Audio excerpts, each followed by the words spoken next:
Masolo Yamboka, Masolo Yamboka. Mesdames et messieurs de la presse, bonsoir et très heureux de vous retrouver à nouveau dans le cadre de cet exercice de redevabilité. Vous avez suivi il y a quelques jours que le président de la République avait clôturé et suivi de près les travaux de la table ronde sur l'entrepreneuriat. Le président de la République qui, à l'occasion de la 61e réunion du Conseil de ministres, est revenu sur cette nécessité parce que c'est parmi les priorités numéro 1 de ce nouveau quinquennat. Nous aurons donc l'occasion au cours de cet exercice de redevabilité de revenir sur les recommandations et conclusions qui sont ressorties de ces travaux qui ont duré plusieurs heures et qui ont réuni des centaines de Congolais, des jeunes Congolais, pas seulement, mais de tous les experts venus de plusieurs parties du monde, et plusieurs membres du gouvernement ont été réunis pour travailler au quotidien avec ces jeunes pour que nous puissions être en mesure que nous avons un tableau de bord d'action qui nous permettent d'avancer sur le sujet. Je voudrais donc, Monsieur le ministre Justin Kalumba, vous saluer. Bonsoir. Bonsoir. Député, sénateur, c'est la première fois que nous vous recevons dans le cadre de cet exercice de redevabilité. Je rappelle que 2019-2021, vous aviez déjà occupé les fonctions que vous occupez aujourd'hui. Et donc, bien avant qu'on entre d'ailleurs dans le sujet de notre briefing de ce soir, sur quelle base ou sur quelles idées vous avez repris la direction de ce ministère, s'il faut considérer que déjà en 2019-2021, vous aviez entamé des réformes qui ont vu la transformation de certaines structures. Alors, merci beaucoup.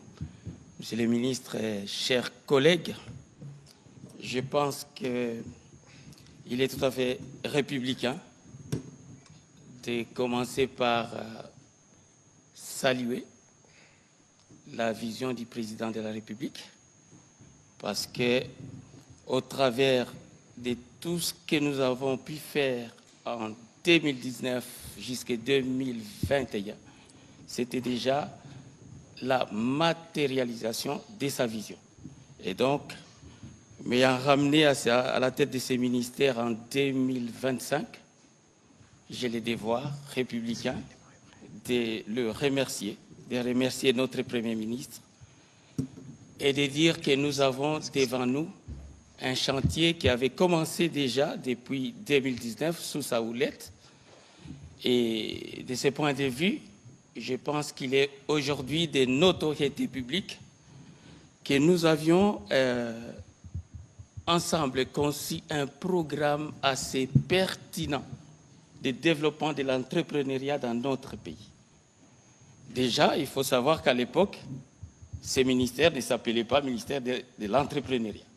Il était ministère des classes moyennes, petites et moyennes entreprises, artisanat et tout ça. Et donc, nous avons compris finalement que c'est plus englobant de parler de l'entrepreneuriat d'abord, parce qu'il y a aussi les très petites entreprises, il y a les micro-entreprises qui ne sont pas forcément des petites et moyennes entreprises. Et donc la réforme a commencé à travers cette conception assez pertinente du programme national de développement de l'entrepreneuriat au Congo, PRONADEC. Et ça, c'est un programme qui a été discuté en Conseil des ministres, approuvé et adopté. Alors, pour faire court, ce programme, il reposait sur 3 C, dans un grand C. Voilà. Alors, très rapidement, le premier C, c'est la capacitation. Donc, pour entreprendre, c'est vrai, on peut avoir des facultés innées, mais attention, il faut se faire former à travers peut-être les coachings, à travers une formation classique, à travers les mentorats. Il faut se laisser couler dans ces moules-là entrepreneuriales qui permettent à ce que on sorte d'une connaissance théorique vers une connaissance tout à fait pratique. Et donc, le premier C, il est très important. Et aujourd'hui, dans notre pays, je pense que nous devons aller plus loin que ça. Nous devons aller jusqu'à introduire le cours de l'entrepreneuriat au niveau de la formation des bases, la formation élémentaire. Tout cela pour anticiper, par exemple, toutes sortes de déperditions scolaires. On sait, quand on commence peut-être l'école, on n'est pas très sûr de finir le cycle. Et comme ça, on peut tomber sur ses deux pieds. Et donc, il faut absolument la capacitation de nos jeunes. Alors, deuxième C, mais attention, je fais un petit recul. Par rapport à la capacitation, chaque fois, devant un C, nous avons mis en place une institution pertinente. Et donc, sur le volet capacitation, nous avons transformé l'OPEC ancien en ANADEC, Agence nationale de développement de l'entrepreneuriat au Congo. Et donc, deuxième C, c'est le crédit. La plupart des jeunes, la plupart des mamans se plaignent des difficultés énormissimes d'accéder au crédit. Et donc, il fallait trouver une solution à cette problématique qui est très généralisée. Et pour cela, nous avons créé une autre institution intéressante, le FOGEC, le Fonds de garantie de l'entrepreneuriat au Congo.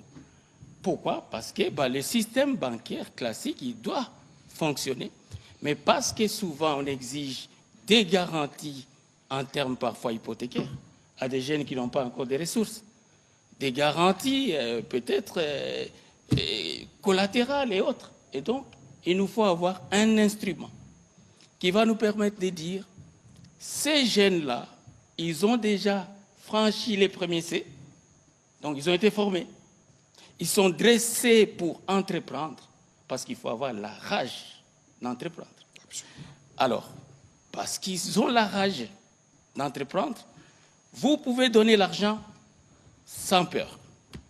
Et en donnant cet argent, vous êtes sûr d'être remboursé. Et au cas où vous n'êtes pas remboursé, nous faisons des garanties, nous allons rembourser parce que nous avons toutes les garanties que ces personnes-là vont entreprendre. Alors, troisième C, très vite, il est un peu tiré comme ça, c'est le contrat des marchés. En fait, nous voulons donner une clé passe-partout à nos jeunes pour ouvrir la porte des marchés. Et c'est important que lorsqu'on a appris et on a reçu le crédit, on a disponibilisé biens et services pour qu'il y ait accès au marché. Et c'est pour cela que vous avez des institutions comme ARSP, cette agence-là qui régule la sous-traitance dans le secteur privé, qui permettent à ce que les Congolais moyens, au travers de leur PME, puissent s'insérer dans les activités des entreprises de classe mondiale. C'est une insertion dans la chaîne des valeurs pour permettre à ce que tout l'argent qui est recyclé dans ces secteurs-là, qui sont importants comme les mines, les hydrocarbures et autres, ne soit pas externalisé. Il faut que ça soit réinvesti au pays avec, comme conséquence, création d'emplois, circulation ou ruissellement des richesses. Et donc, la RSP, c'est un pied. Et voici qu'en 2022, nous avons une très très bonne ordonnance, loi, qui vient créer aussi la sous-traitance dans les secteurs publics, en termes des marchés publics. Monsieur le ministre, pour commentaire, aujourd'hui, cette loi-là, qui est encore méconnue, je pense que nous irons ensemble avec un bâton là pour la vulgariser sur un marché public qui est gagné par une entreprise de classe mondiale. 40% doivent être sous-traités au PME des droits congolais. Exemple. Aérogare d'Engie, j'aime bien cet exemple. Supposons que ce soit 1 milliard de dollars pour faire tout ce qu'il faut faire sur la plateforme aéroportuaire d'Engie. Et donc, la vision du président est que 400 millions sur les milliards soient sous-traités à des PME des droits congolais. Ça peut être en termes de carrelage, je ne sais pas moi, tuyauterie, plomberie, mais c'est des Congolais qui doivent accéder à ces marchés. Et donc, c'est des éléments qui nous permettent à ce qu'on avance vite. Il y a une préférence nationale qui est vraiment posée pour que nous puissions, même sur des marchés à l'intérieur de nos provinces, donner de la place aux PME des droits congolais. Dans Voilà. un grand C, c'est 3 C dans un grand C. 3 C dans un Est-ce grand que je C. vais dans les grands C? Très vite. Allez-y, s'il vous plaît. Alors, tout cela ne peut être possible que si nous avons un environnement d'affaires qui soit propice et à la naissance, et à la croissance, Et à la multiplication. Parce que ces entreprises-là, ce sont des êtres vivants qui naissent, qui croissent, qui se multiplient. C'est comme ça qu'on a des filiales et des filiales. Voilà ce qui a commencé à être fait et qui va se poursuivre avec une vitesse exponentielle. Voilà, on aura l'occasion de revenir à vous, le temps d'écouter un extrait du discours du président de la République qui, je le rappelle, a fait de l'emploi l'un de ses 6 engagements majeurs durant la dernière campagne électorale. On va écouter le président de la République et on va revenir pour aller de plein pied sur les sujets de ce soir. Je voudrais m'adresser à vous directement. Je connais vos doutes, vos frustrations, parfois votre colère. Je connais aussi votre courage, votre intelligence, votre capacité à vous organiser, à innover, à entreprendre, même avec très peu. Je veux vous dire ceci. Vous n'êtes pas un fardeau à gérer, vous êtes la chance et la solution de cette nation.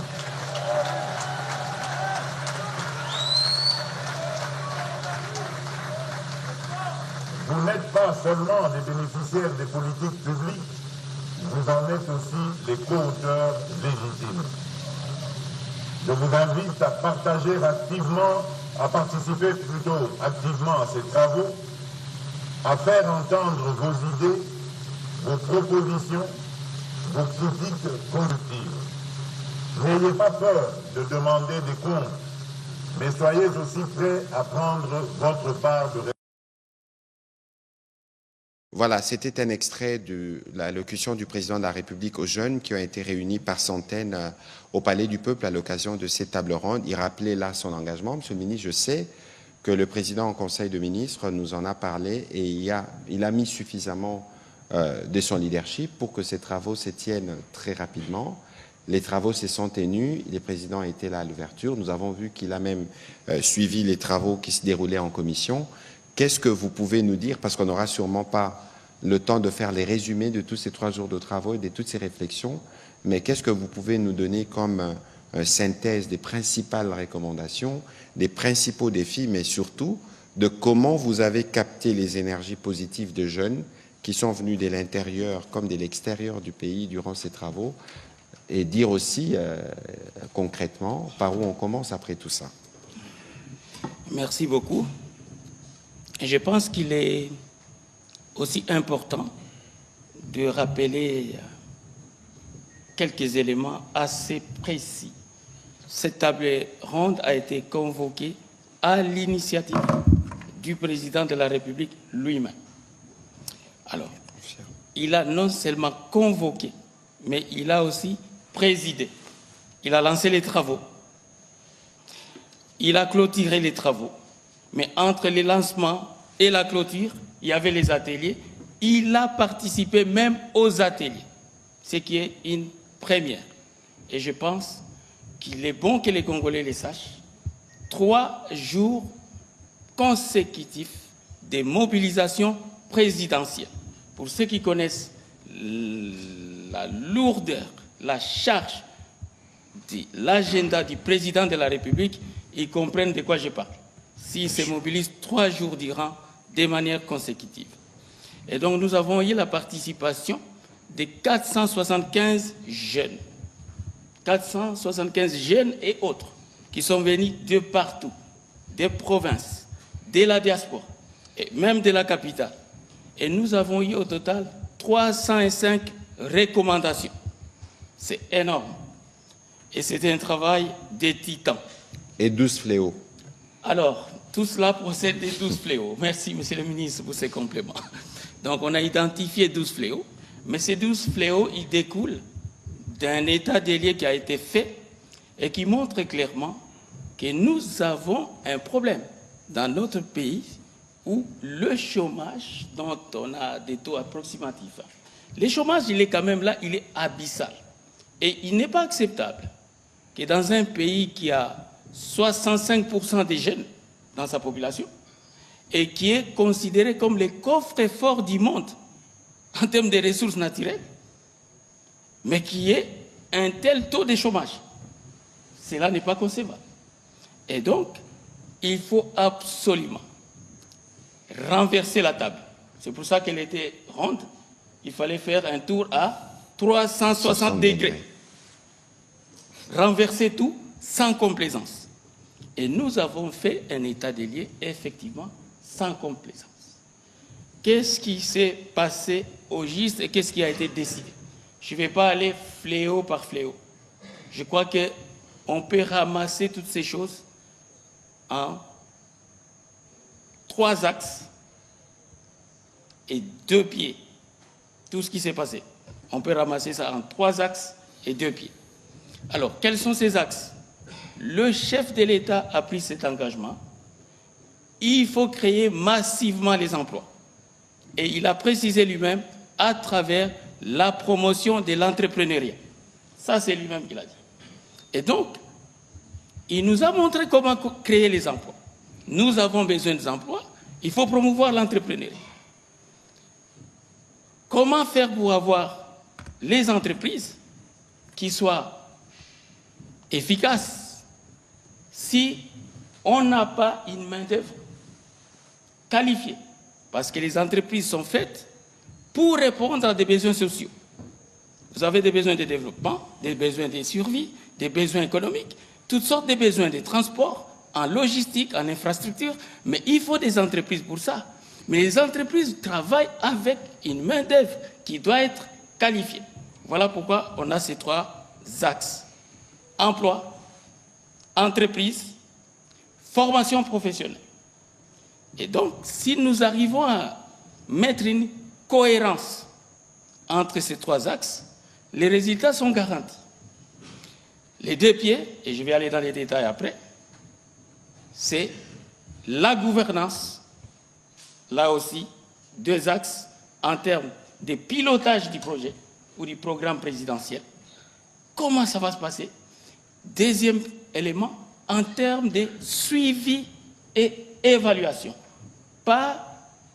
Il y a quelqu'un qui disait, lorsqu'on est dans la gouvernance, il faut rester dans cette proportionnalité de 1% des rationalités ou des conceptions, 99% des sueurs ou des transpirations, c'est le suivi. Donc si vous arrivez à suivre, vous avez déjà 99% des chances de réussir. Alors maintenant, deuxième pied, très important, le financement. Parce qu'on peut avoir des axes, on peut avoir des activités à mener, mais il faut qu'il y ait un financement conséquent. Alors, est-ce que vous permettez que j'aille dans les détails? Allez-y, s'il vous plaît, Monsieur le ministre. Voilà. Très, très vite, je commence par la formation professionnelle. Nous avons constaté que nous formons énormément de nos jeunes, énormément de jeunes. Et d'ailleurs, si les chiffres sont bons, chaque année, c'est entre 10 000, je ne sais pas, 10 millions ou 10 000, je ne sais plus, des jeunes qui sortent de nos universités, 10 000, 12 000 chaque année, c'est beaucoup trop. Mais qui sont formés dans quoi? Pendant que notre pays a mis les curseurs sur l'extraction minière, sur l'agriculture, sur les télécommunications, toutes ces choses-là qui sont techniques. Mais est-ce qu'on a des écoles, des métiers qui préparent nos jeunes à travailler, à s'insérer dans ces éléments qui sont techniques? Non. Nous avons peut-être des écoles, des polytechniques, où on forme des ingénieurs, par exemple, pour les mines. Mais attention. Mais je crois que c'est la faculté la moins peuplée à l'UNIKIN. Voilà, c'est la moins peuplée. Et non même pas des facultés intermédiaires ou des classes intermédiaires. Regardez ce qui se passe en médecine. On a des médecins qui peuvent être des spécialistes. Après, il y a quand même des assistants médicaux. Il y a quand même des infirmiers. Il y a quand même des sages-femmes. Mais est-ce que vous avez ce genre de formation en mines et carrières. Pas du tout. Est-ce que nous avons ce genre de formation pour que notre agriculture soit portée par nos jeunes? Pas du tout. Est-ce qu'on a ça? Donc, il faut aller vers ces choses-là pour offrir au pays les ressources humaines dont il a besoin pour son développement. Et là, une des préconisations, c'est que, tout de suite, il faut absolument que l'État prenne en charge, prenne sur ses épaules, la nécessité d'avoir une grande école de formation professionnelle dans chaque province, selon les filières de chaque province. Comme ça, on sait que la main-d'œuvre qui va être sollicitée par les entreprises dans cette province-là, elle est préparée, elle est formée. Et ça permet de réconcilier la qualification professionnelle avec l'entrepreneuriat pour produire les emplois. Et donc, il y a plusieurs axes d'action qui sont préconisés. Et par exemple, aujourd'hui, nous allons faire en sorte que même sur les cursus classiques, il y ait quand même ouverture du programme sur des questions de formation professionnelle, avec tout ce qui va avec, notamment les stages professionnels qui doivent commencer très tôt. Ailleurs, oui. Non, Monsieur le ministre, peut-être qu'il faut déjà donner la démarcation qui peut exister entre ce que vous appelez filière formation professionnelle et ce que vous avez dit précédemment, des notions d'entrepreneuriat qu'on doit, par exemple, insérer dans notre curricula. D'accord. Alors, les notions d'entrepreneuriat, c'est les ABC de l'entrepreneuriat, c'est-à-dire les tout premiers réflexes qu'un enfant doit avoir. Par exemple, savoir que nous sommes dans un milieu où il n'y a pas de savon. Pour acheter les savons, mes parents vont toujours à 10 km de là. Est-ce que c'est normal? Non. Comment on fait pour faire les savons? Vous savez, ailleurs, il y a même des jeux qu'on appelle des Lego et tout ça, qui préparent les enfants à créer, à fabriquer des petites choses, mais c'est lié au développement de cette société-là. Et donc ça, c'est les ABCD, de sorte que même s'il commence, il échoue, il est en échouement scolaire, il va sortir de l'école. Et là, j'ai toujours donné un exemple, un ouvrage intéressant que j'ai lu. Tout le monde n'a pas eu la chance de rater ses études. Alors, c'est un titre très contrasté, pour juste dire que quand on rate les études, on doit retomber sur ses deux pieds, on refuse de mourir, et donc on doit entreprendre. Et en entreprenant, peut-être qu'on va venir employer ceux qui étaient nos premiers de classe. Parce qu'on a entrepris, on a créé une entreprise, et eux, ils étaient intelligents sur telle ou telle filière, on les reprend comme employés, on est PDG. Et donc, si aujourd'hui, nous disons qu'il faut quand même aussi mettre un peu d'entrepreneuriat, c'est plus en termes de stage professionnel, et qui vous prépare à une orientation professionnelle. Par exemple, aujourd'hui, si je suis en primaire ou en secondaire, je suis allé en stage dans un hôpital, je peux nourrir l'ambition de devenir médecin parce que j'ai vu comment ça se passe. J'ai vu comment un enfant pénètre dans une maternité. Ah, je voudrais devenir sage-femme. Ça donne une incitation à une vocation que l'on aura. Mais vous dites des choses intéressantes, Monsieur le ministre, on va donner l'espace aux journalistes, mais l'entrepreneuriat ailleurs, tel que nous voyons, c'est une culture qui s'est transmise des générations en génération. Tout à l'heure, vous avez parlé des filières ou des formations professionnelles en fonction des spécificités de nos provinces, si je vous ai bien suivi. Oui. Alors, comment dès lors on arrive dans un contexte général de faire de l'entrepreneuriat une culture qui peut aller de père en fils, de fils en fils, de fils en petit-fils? Très bien. D'abord, il faut tout de suite épingler un domaine qui est très important dans ce que vous dites. Ça s'appelle l'artisanat. L'artisanat, c'est vraiment cette connaissance qui est parfois basique, qui est familiale et qui se transmet fortement de père à fils. Artisan boulanger, vous allez voir que souvent, c'est le père qui était boulanger. Et en étant boulanger, il travaillait avec ses enfants. Un des enfants devient boulanger parce qu'il a été formé à travers ce qu'on appelle l'apprentissage. qui est une notion un peu différente de tout ce dont nous parlons maintenant. Et nous avons des filières qui sont très orientées vers l'artisanat. Ça, c'est très important comme maillon de la société qu'on puisse développer. Si je vous montre la loi sur l'artisanat, on a 8 grosses filières. C'est impensable que toutes ces filières soient dans l'artisanat. Et donc, le côté artisanal, c'est la pratique.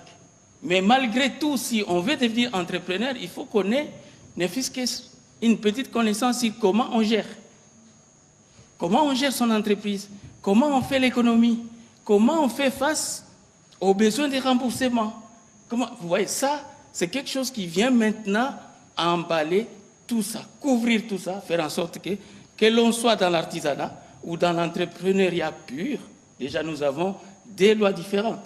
La loi sur la promotion de l'entrepreneuriat et des startups, et on a la loi sur la promotion de l'artisanat. Donc, c'est des domaines qui se complètent, mais qui sont un peu différents. Voilà, Monsieur le ministre. Maintenant, je peux avancer vite sur les autres. Allez-y, s'il vous plaît. Avant de prendre les questions, parce que je n'en étais qu'à la formation professionnelle. Allez-y, s'il vous plaît. Alors, maintenant, le deuxième pied, c'est l'emploi. Ici, je voudrais que nous puissions nous comprendre. L'emploi, c'est l'emploi qui donne un statut social. Dans plusieurs pays, c'est parce que vous avez un emploi durable et décent que vous pouvez même accéder à un crédit bancaire. Donc, si on n'a pas d'emploi décent, durable, on est regardé comme quelqu'un qui n'est pas dans la société. Donc, il faut permettre à ce que nos jeunes accèdent à des emplois décents et durables et qu'ils fassent une politique cohérente de leur cursus professionnel. Et c'est pour ça que nous avons regardé de bout en bout les problématiques liées à l'accès à l'emploi, même dans le secteur public.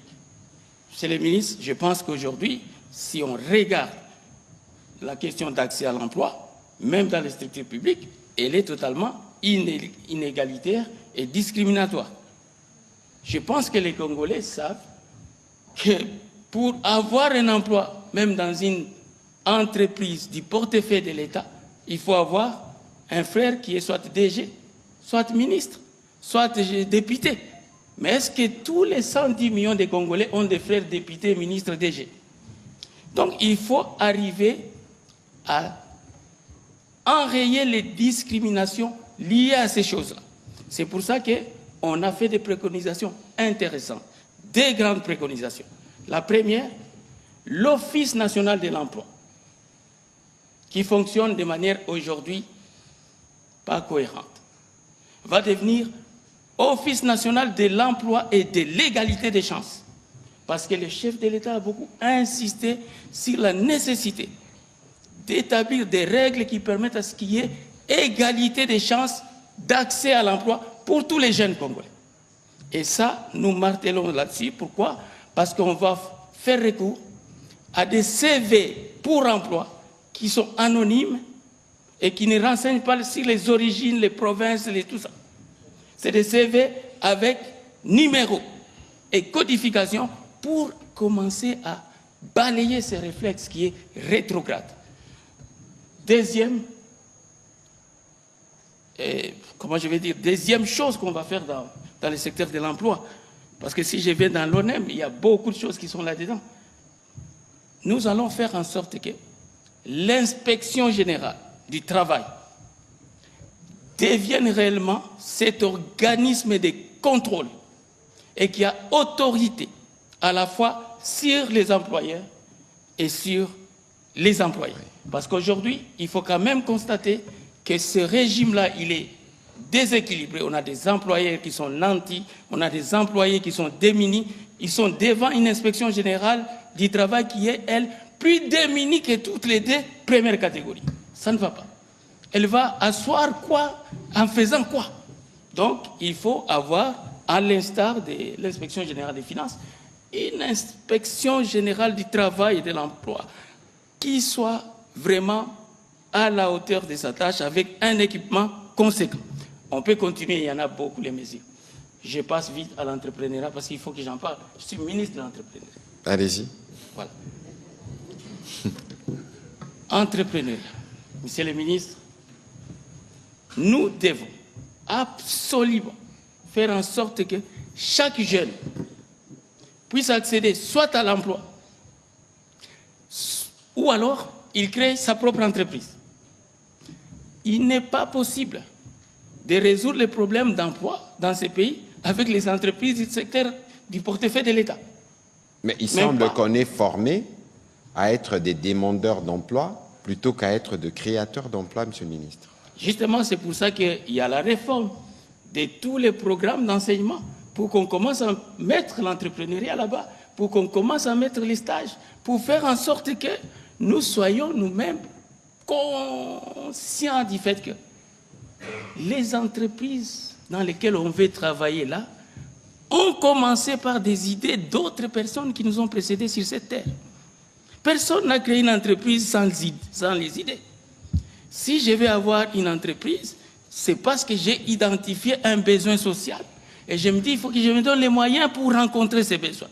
Et donc, un jeune qui réfléchit aux besoins de sa société peut dire, je n'ai pas besoin d'aller demander de l'emploi auprès d'une entreprise peut-être qui n'a même pas les qualifications nécessaires pour rencontrer ces besoins. Je vais moi-même initier la création d'une entreprise. Mais il faut qu'il soit accompagné pour cela. Et c'est pour ça que nous voulons changer la mentalité de nos jeunes. Faire en sorte que lorsque vous terminez, vous êtes jeune, votre premier réflexe ne soit pas « j'ai l'honneur de solliciter un poste de ceci au sein de la fonction publique ». Alors, pour cela, j'avais déjà donné le programme des 3C. Vous avez compris que c'est un accompagnement colossal que le président Félix Antoine Tshisekedi a mis en place depuis 2019. C'est lui qui l'a fait. Nous étions aux affaires. Mais aujourd'hui, nous avons un programme fabuleux. Et je vais l'esquisser en quelques mots. Constat. Je l'ai dit et je le redis. Le président de la République a constaté que depuis 2006, notre pays finance un concours politique qu'on appelle les élections. C'est un concours politique pour que des gens occupent 500 sièges à l'Assemblée nationale et 708 sièges aux assemblées provinciales. Donc nous avons autour de 1208 champions politiques tous les 5 ans. Mais à quel prix? 550 millions, attention, sous réserve des chiffres, je ne suis pas ministre des Finances. Environ 550 millions de dollars en 2006. Environ 700 millions de dollars en 2011. 1 milliard en 2018. 1 milliard et des poussières en 2023. Je suis d'accord qu'il faut financer la démocratie, je suis d'accord. Il faut stabiliser le pays. Mais pas que. Et donc nous disons, avec ces genres d'opportunités politiques qui sont en train de transformer notre pays, d'amener tous les jeunes à convoiter la politique, même un médecin qui est talentueux, qui peut faire des opérations incroyables, il veut quand même devenir politicien. Même un avocat talentueux, il dit non, je dois aller en politique. Pourquoi? Parce que c'est là où se retrouve ascenseur social le plus rapide du monde. Est-ce que c'est normal? Donc nous disons, parce qu'on a montré que ça à notre société, même nos mamans dans nos villages font la politique. Les jours où il y a un politicien qui arrive, il n'y a pas de champ.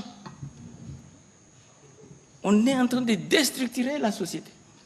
Il faut offrir une autre opportunité à la société.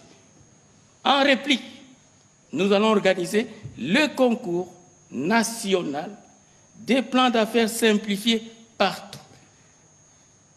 Territoire par territoire, circonscription électorale par circonscription électorale, devenue circonscription entrepreneuriale. Monsieur le ministre, vous allez y aller, oui. Mais il faut tout de suite qu'on donne une précision, oui, pour éviter la confusion, oui, que vous n'appelez pas à la suppression des élections. Non. Mais vous considérez que ce que nous investissons dans les élections peut aussi être investi pour avoir des jeunes champions dans tous les territoires, exactement comme on a des élus. Vous avez tout dit, monsieur. Voilà, allez-y, c'était une précision nécessaire. Très charmé par votre capacité de synthèse.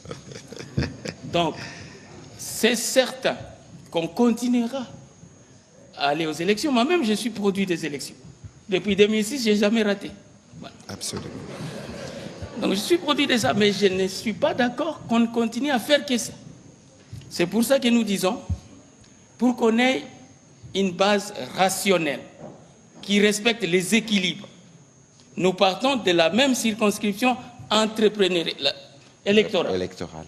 Nous disons, il y a combien de sièges dans cette circonscription? Exemple, dans une circonscription, j'ai 5 sièges nationaux, j'ai 15 provinciaux, ça me fait combien? 20. D'accord? Donc, tous les 5 ans, il y a 20 champions politiques. Maintenant, moi je vais avoir, et c'est ça la volonté du président, nous devons avoir tous les 2 ans et demi, maximum 3 ans, des champions entrepreneuriaux. Même nombre de sièges que nous avons au niveau national et provincial. On additionne, mais on fait x2 pour rattraper les retards que la politique nous a obligés d'avoir. Donc, au lieu d'avoir 20 entrepreneurs, on va en produire 40 par concours. Mais nous avons appelé ces concours plan d'affaires simplifié, parce que plan d'affaires, ça peut paraître savant. Mais quand c'est simplifié, c'est juste des idées que vous mettez sur la table. On peut vous aider à les agencer, même au moyen de l'intelligence artificielle, on les fait, mais on considère que c'est tellement pertinent. Et nous regardons la cohérence entre ces idées-là et les autres dans la circonscription, parce que c'est une unité. Vous savez que nous avons des territoires qui sont plus grands parfois en superficie que certains pays. Et donc, un territoire, c'est vraiment quasiment un pays. Donc, on peut voir comment faire en sorte que les circuits économiques qui vont être créés en finançant ces entrepreneurs, ces porteurs de projets, j'ai envie de les appeler comme ça, soient complémentaires. Et ça va faire en sorte que, au lieu d'attendre tous les 5 ans, que la campagne électorale passe par là pour que les gens, les jeunes, les femmes obtiennent du savon, des habits, je ne sais quoi, des pagnes, ben, tous les 3 ans, les jeunes, les femmes vont se préparer avec des idées, vont réfléchir à quelque chose qu'il faut faire pour développer leur contrée, pour répondre à des besoins là-bas. Et ça va changer notre façon de considérer nos propres vies en ruralité. Aujourd'hui, tout le monde peut se déporter à Kinshasa, même avec des motos sur la route. C'est un business plan, ça aussi. Attention, c'est des choses qu'on ne peut pas encourager. Ces jeunes peuvent travailler dans leur contrée et être soutenus par l'État. Dernier commentaire sur ça. Qu'est-ce qui va se passer? Nous n'allons pas donner de l'argent aux porteurs de projets. Quand vous êtes retenu, vous serez signifié, vous serez formé, et vous allez nous dire, vous avez besoin de quel équipement? Nous allons commander cet équipement pour vous. Nous allons vous livrer l'équipement avec un petit fonds de roulement. Comme ça, on est sûr qu'il n'y aura pas de détournement des fonds. On est d'accord? Alors, sur cette base, vous allez avoir un coach qui va vous suivre. Et vous allez commencer à économiser pour essayer de rembourser. Lorsque vous arrivez à atteindre dans vos économies ces montants, vous êtes un champion. Vous dites tellement de belles choses, Monsieur le Ministre, que je souhaiterais que vous puissiez très rapidement, peut-être en 2-3 minutes, terminer les parties restantes pour permettre aux journalistes de revenir avec des questions qui vous permettront de clarifier pour que ceux qui nous suivent comprennent la pertinence des travaux qui se sont tenus récemment. Alors, ces travaux-là, dans les 3 pieds, pour me résumer, vont créer une corrélation très cohérente entre la formation professionnelle, l'entrepreneuriat et la création d'emplois. Si nous soutenons les porteurs de projets sur l'ensemble du pays, avec effet de démultiplication, il faut s'assurer que dans chaque petit business plan simplifié, il y a aussi un nombre d'emplois que vous créez. L'entrepreneur lui-même, il est déjà dans l'auto-emploi. Après, il va utiliser d'autres personnes. C'est des emplois qui vont être créés. à la fin, parce que c'est une autoroute qui va être créée, cette opportunité, c'est une autoroute. Celui qui voudrait former les enfants qui sont dans les territoires reculés, il a un incubateur spécifique pour cette province, il va aller se mettre autour de cette autoroute pour commencer à former les jeunes qui se préparent au prochain concours. C'est lui qui a la microfinance. Il va dire, oh ben maintenant je peux aller pour servir parce qu'il y aura un fonds de déroulement qui va passer par là, il n'y a pas de banque là-bas, il n'y a pas ceci, je vais aller installer mon institution là-bas. Donc c'est une autoroute qui va devenir un projet structurant, qui va nous amener à avoir beaucoup d'autres opportunités en termes de transport, surtout qu'il est arrimé au PDL 145T. Donc, pour donner la possibilité aux journalistes de poser des questions, parce qu'on ne va pas épuiser ces sujets. Enfin. Bon. Merci. Voilà. Alors, je rappelle que durant ces travaux, vous avez travaillé activement avec nos collègues du gouvernement, notamment le ministre d'État, ministre de la Formation professionnelle, genre et famille, jeunesse, personnes vivant avec handicap et ministre du Travail. Justement, parce que je pense qu'elle ne va pas être contente si je ne dis pas ça. Nous allons promouvoir de manière tout à fait exemplaire en Afrique ce qu'on appelle le handipreneuriat. C'est l'entrepreneuriat des personnes vivant avec handicap, qui est un type très spécifique. Et nous allons développer là une école sur la langue des signes pour les personnes qui ne parlent pas ou qui n'entendent pas. La langue des signes va devenir quelque chose de consacré parce que nous voulons lutter contre toute forme de discrimination au niveau de la société. Et même dans notre programme de concours des plans d'affaires, nous allons refléter les équilibres de notre société.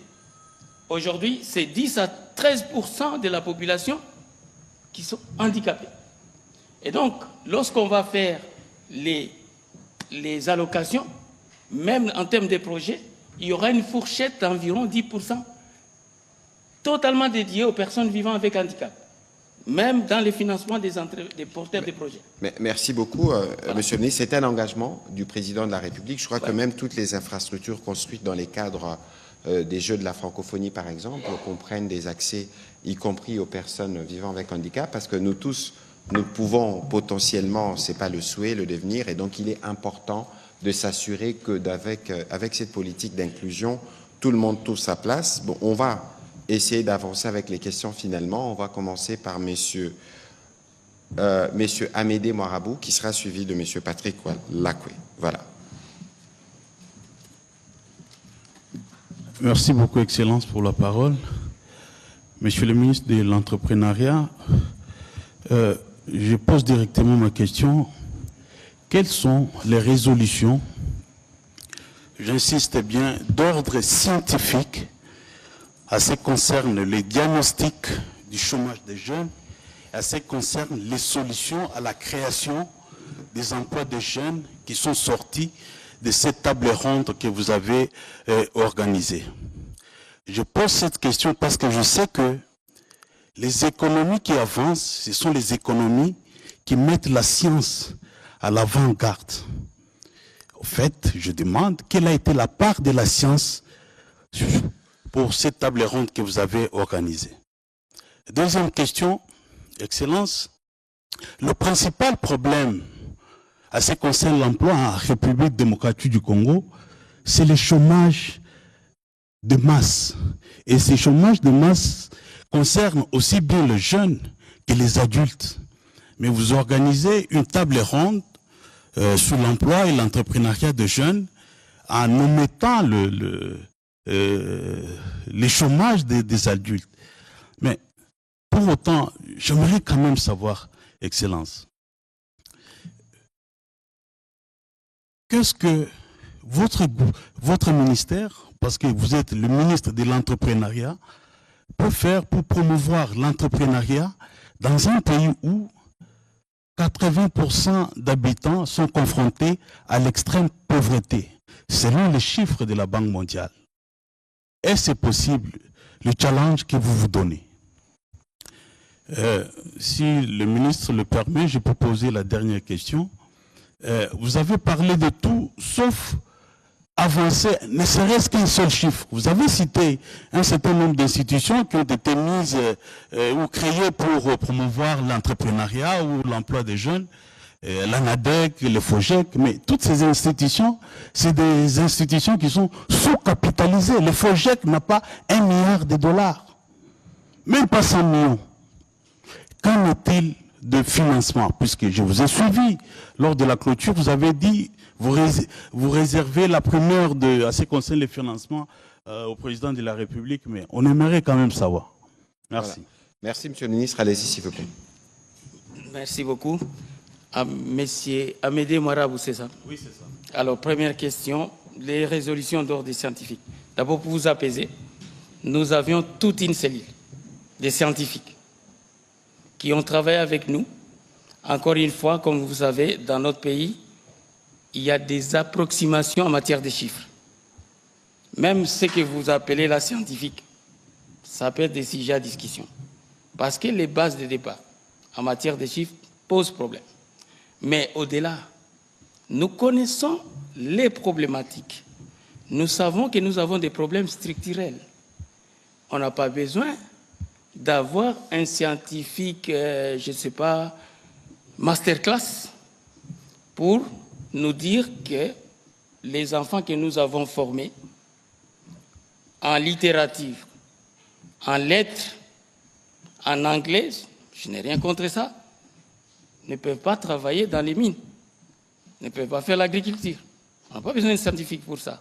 C'est un constat qui est là et nous pouvons nous dire qu'il faut corriger. Maintenant, la science intervient pour répondre à une grande question. C'est la question comment.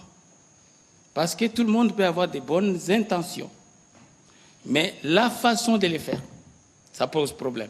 Un programme comme celui que je vous annonce là, le concours national des plans d'affaires, simplifié aujourd'hui, au moment où nous parlons, il est entre les mains des professeurs d'université qui sont en train de faire toutes les projections. C'est des scientifiques, des économistes, avec des calculs précis. Donc, pas de problème. Vous allez voir quand il va être publié, c'est totalement scientifique. Et il est aussi facile à comprendre parce qu'on peut l'expliquer en français facile. Économie qui mette la science à l'avant-garde. Je suis d'accord avec vous. Je pense qu'aujourd'hui, nous devons comprendre que plus qu'hier, même les commerces, c'est les commerces du savoir. Donc, c'est les commerces dans lesquels la science vient nous donner la porte de la plus-value. Si vous êtes toujours dans les commerces des bruts et des produits primaires, ben vous allez les vendre à vil prix. Celui qui va y rajouter de la connaissance et de l'intelligence va vous ramener les mêmes produits 15 millions de fois plus cher. Prenez les cas, les avions, les téléphones, tout ça, c'est des matières premières qui partent d'ici. Quand ça vous revient sous forme d'iPhone, ça coûte combien? C'est l'intelligence qui est rémunérée. Mais nous sommes en train de commencer un programme qui est fondé sur l'innovation. Déjà, aller dans nos contrées pour dire qu'est-ce que vous pouvez faire? Est-ce que vous ne pouvez pas fabriquer du savon ici? C'est déjà la connaissance. Nous voulons qu'il y ait une plus-value sur nos matières. Et donc, nous sommes conscients du fait que, même au niveau institutionnel, nous devons changer des choses. Est-ce que vous avez une idée des conflits qu'il y a sur la propriété intellectuelle dans le monde, ou la propriété industrielle? Quelqu'un qui fabrique, qui a conçu les essuie-glaces non automatisés, qui entre en conflit avec celui qui a construit des essuie-glaces automatisés. L'un est en Chine, l'autre aux États-Unis. On fait comment pour trancher? Antériorité des dépôts en termes de protection. Et donc, attention, avec des questions liées à la connaissance, nous en sommes conscients. Et nous pensons qu'il faut y aller étape par étape. C'est très important aussi d'amener la société dans un changement qui soit programmatique, pas dans une espèce de rupture totale. C'est pour ça qu'il faut tenir compte de la ruralité. Il faut tenir compte aussi, bien sûr, de la compétitivité. Parce qu'on est pays, mais on est en compétition avec les autres. Il y a des choses que nous pouvons faire. On ne peut pas peut-être les dire ici. Il y a des pays qui se sont développés grâce à l'espionnage technologique, vous le savez. Et donc, nous avons des professeurs ici que nous utilisons. Dans cette table ronde, ils avaient toute une cellule AI. Et ils sont encore en train de travailler pendant que nous parlons. Alors, principal problème, chômage des masses. On s'est plus focalisé sur les jeunes, pas sur les adultes. Alors, ça, c'est possible. Mais toutes les mesures, quand vous les regardez, elles ne concernent pas que les jeunes. Quand je parle aujourd'hui des 3C, mais je parle des mamans, je parle même des les porteurs de projets. Je n'ai même pas évoqué la question d'âge. Un porteur de projet, si votre projet est pertinent, et il se fait que vous avez 99 ans, mais votre projet est pertinent, on va se demander comment vous avez fait. Mais nous, on va retenir ce projet, on va peut-être vous dire, attention, cédez la main à quelqu'un d'autre qui va le porter, parce qu'il est pertinent. C'est la conception que nous regardons. Et donc, nous sommes dans vraiment les savoirs. Qu'est-ce qui fait qu'on retienne les projets? Ce n'est pas l'âge, c'est les savoirs. Alors, est-ce que les adultes sont discriminés? Pas du tout, parce qu'ils étaient aussi là. Tous les 475 participants, il n'y avait pas que des jeunes, il y avait des adultes. Et nous pensons qu'il y a les ministres, peut-être délégués aux anciens combattants, oui, qui a même demandé de participer. Il y a des ministres qui veulent qu'on puisse prendre même ceux qui ont combattu. Je suppose que ceux qui ont été au front, ben, ils ont déjà dépassé un certain âge, si on doit les recycler et tout ça. Donc tout ça, ça fait que c'est juste parce que c'est 65% de la population que nous disons non. Et cette tranche de la population a une particularité, c'est le dynamisme. Parce que notre première richesse, c'est notre jeunesse. Donc, il faut investir dans notre jeunesse. Et nous pensons que les gens qui vont répondre vite, ce sont ces jeunes-là qui sont à la recherche d'emploi. La plupart des adultes, parfois, ils sont déjà dans un cursus professionnel. Voilà pourquoi nous disons, même les histoires d'avancement en grade. Vous savez aujourd'hui aussi qu'un DG qui arrive dans une entreprise, ben, il prend son fils et tout de suite, il passe des grades de recrutement fondés de pouvoir, vous le savez. Ce sont les adultes qui crient. Ceux qui ont commencé avant qui crient. Lorsqu'on dit on va faire que ça cesse, c'est au profit de qui? De ces adultes qui crient. Il y a un jeune qui a été privilégié et les adultes crient. Et donc les adultes désormais vont applaudir. Alors pour ce qui concerne les chiffres, vous avez raison, moi j'ai des chiffres. J'ai des chiffres qui sont plus ou moins déjà là, approximatifs, mais je ne peux pas les communiquer parce que nous avons dit, depuis la table ronde, que nous allons réserver cette primaire au chef. Des chiffres que vous avez obtenus notamment en identifiant d'autres canaux de financement qui ne viendra pas que du Trésor public. Voilà, tout ce qui est programme présidentiel. Vous voyez, c'est un programme présidentiel pour l'emploi et l'entrepreneuriat des jeunes.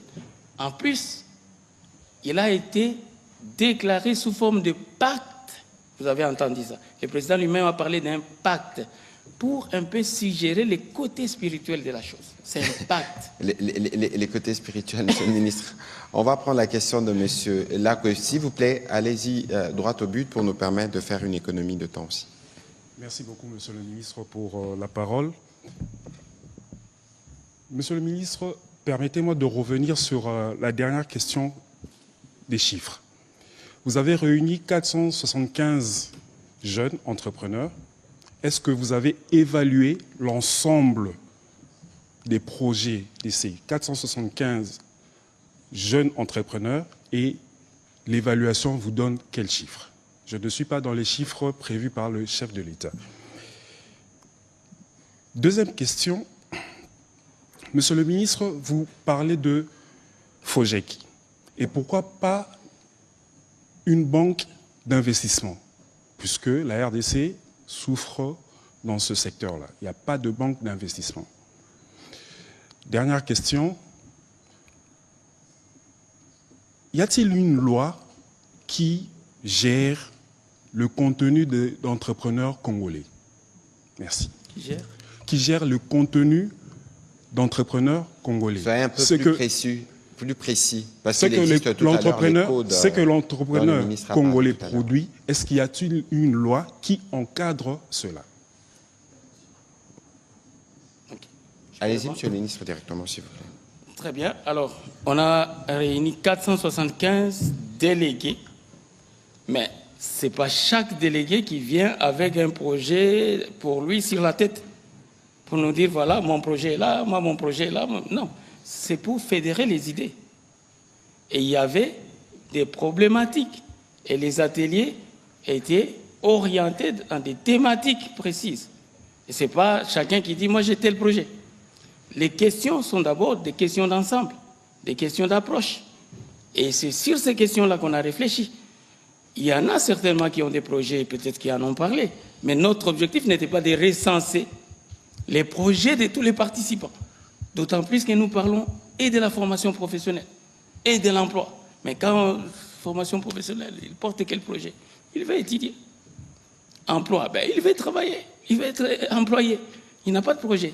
Mais quand il veut entreprendre, il peut avoir un projet. Donc, on a abordé toutes les questions de manière thématisée. Si je puis ainsi m'exprimer, je ne peux pas les compter. Mais le grand projet, les différents grands projets qui font partie du programme présidentiel, eux, ils sont évalués en termes de coûts et il y a une loi de financement de ces projets qui est en route. Donc, c'est des financements qui vont allier et les gouvernements, qui vont aligner les gouvernements, les trésors publics. Nous allons avoir aussi une coalition multibailleurs et nous aurons d'autres pistes de financement. Alors, ne m'amenez pas trop sur ça. Alors, pourquoi les FOGEC, pourquoi pas une banque d'investissement? Vous savez, une banque, par principe, c'est une initiative privée. Par principe. L'État peut aussi exceptionnellement initier. Mais la banque de l'État, c'est la banque centrale. Mais une banque commerciale, qu'elle soit d'investissement, bon, en principe, elle est comme ça. Donc, il faut déjà qu'il y ait des conditions qui permettent à ce que même les privés, eux-mêmes, ils initient une banque pareille. Maintenant, si c'est l'État qui peut le faire, ben, j'imagine que le côté secteur banque a quand même un responsable gouvernement qui pourrait peut-être être en train de travailler sur ça. Mais ce qui est important à savoir, pourquoi les FOGEC? Parce que nous avons voulu résoudre d'abord le problème de garantie d'accès. Une banque d'investissement, je suppose qu'elle va être là pour financer les investissements. Même s'il faut financer les investissements, mon frère, ça reste une banque qui a des ratios et qui a des règles prudentielles, qui va se ménager, qui va dire pour que je mette ça, il faut que j'ai la garantie que ça va revenir. Donc le problème de garantie d'accès au financement restera. Les gens ont cru qu'avec FPI, ça va être le contraire. FPI demande aussi des garanties. Ben, peut-être au niveau des taux d'intérêt, c'est différent, mais toute banque, même la Banque mondiale, elle demande des garanties. C'est pour ça que vous avez des conditionnalités de mise en œuvre, des règles de ceci. C'est des garanties, ça reste des banques. Est-ce qu'on est d'accord? Alors maintenant, loi qui gère les contenus des entrepreneurs. J'ai compris que c'est la loi qui régit l'activité de l'entrepreneuriat. C'est ça. Nous avons une ordonnance loi qui est sortie en 2022, en septembre, qui est là, dont nous sommes en train de rédiger très très vite les mesures d'exécution. Pour faire rire, monsieur le ministre. Alors, cette loi-là, elle porte sur l'entrepreneuriat et sur les start-up en termes de promotion. Alors, j'ai rencontré des jeunes qui m'ont dit qu'ils avaient des start-up. J'ai dit, vous avez des start-up? Il dit, oui. Ah bon? Comment vous avez fait? Non. Sur le plan numérique, on a créé ça. Ben, je dis, mais qu'est-ce que la loi dit pour que ça soit une start-up? Ben, il y a tout un comité de labellisation des start-up qui n'est pas encore installé.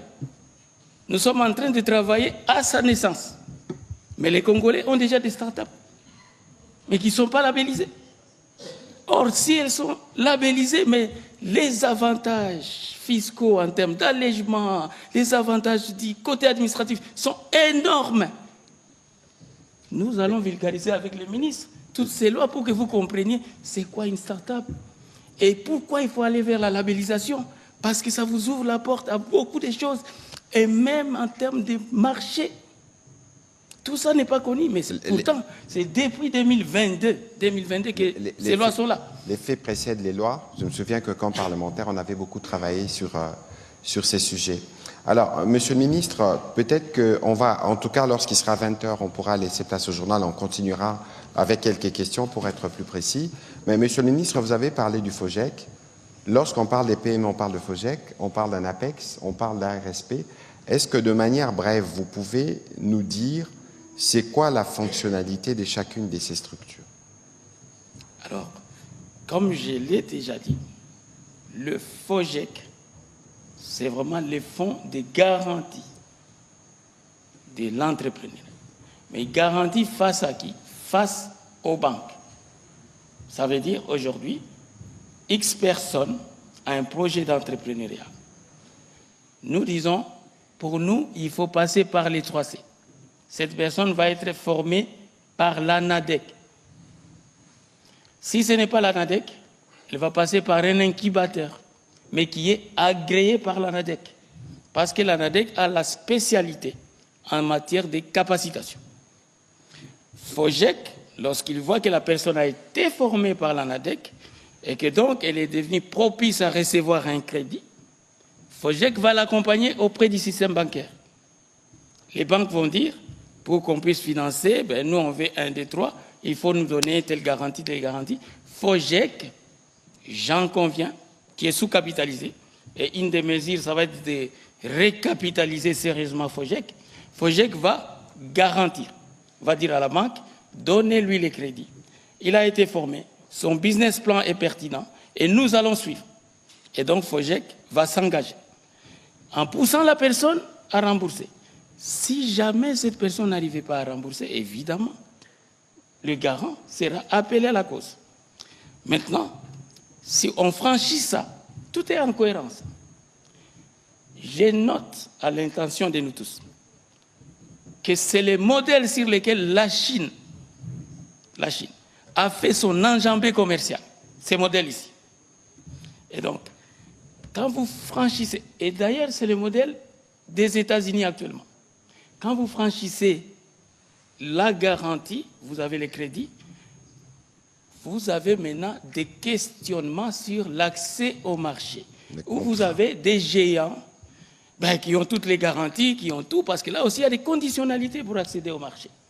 Et donc, je vous dis, dans ces cas, on ne va pas rivaliser avec ces grandes entreprises, souvent des classes mondiales. On va faire quoi? Ces entreprises amènent les marchés, mais elles doivent sous-traiter une partie de ces marchés au profit des PME et des droits congolais qui se recherchent. Et donc, si on est dans les secteurs miniers aujourd'hui, on va faire, je ne sais pas, on est à la phase, je ne sais pas, comment vous appelez des termes techniques, on doit creuser, on doit faire je ne sais quoi. Mais est-ce qu'il faut forcément que l'entreprise qui va amener les engins pour transporter je ne sais quoi, ou même pour transporter les cuivres, il faut que cette entreprise-là nous vienne de l'étranger? Est-ce qu'un Congolais ne peut pas avoir des camions pour transporter les cuivres? Mais c'est pour ça qu'on dit, voilà, même si vous avez des gros investissements, mais les côtés des transports, donnez ça aux Congolais. Si on doit nourrir dans une entreprise minière toute la main-d'œuvre qu'il y a là, souvent c'est par milliers, vous imaginez ce que ça peut faire par repas? Nourrir des gens qui sont au chantier, matin, midi, soir. Mais ce Congolais-là, il est millionnaire. Donc, ces choses-là que les Congolais peuvent faire, qu'on leur laisse ça. Je ne sais pas si c'est assez. Non, c'est clair. Donc, capacitation, vous avez dit ANAPEX. ANADEC. ANADEC plutôt, Oui. Excusez-moi. Accès au crédit FOGEC. Accès au contrat ARSP. Vous avez l'ARSP d'une part, et maintenant on va créer une autre structure pour les marchés publics. Où Voilà. la loi vient de réserver 40% de tous les marchés publics au PME des droits congolais. C'est important de les noter. Voilà, on va prendre la prochaine question avec Eric Izami, puis ce sera Madame Joséphine Mawete.